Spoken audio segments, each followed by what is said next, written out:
কোনো প্রবলেম নেই, no problem. মামা কিছু একটা বলে দাও, কিছু একটা বলো।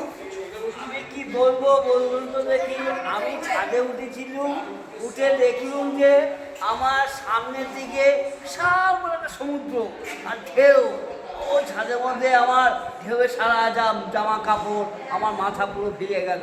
এইবার পেছন থেকে ঘুরে দেখি একটা পুরীর মন্দির, উদ্ধস্ত মন্দির। তো কখনো কোনোদিনও দেখতে পারলাম না, কিন্তু আজকে দেখলাম কি সুন্দর লাগলো, মনটা ভরে গেল। এখন খেতে বসেছি জানেন তো, আমি খাবো কি, আমার ওই দৃশ্যটা মনে পড়ছে, পুরীর সমুদ্র, পুরীর মন্দির। কি জিনিস, আমি ভাবতে পারছি না। বলুন কি সুন্দর, হাসতে হাসতে বললো দারুণ জিনিস। জয় জগন্নাথ। জয় জগন্নাথ।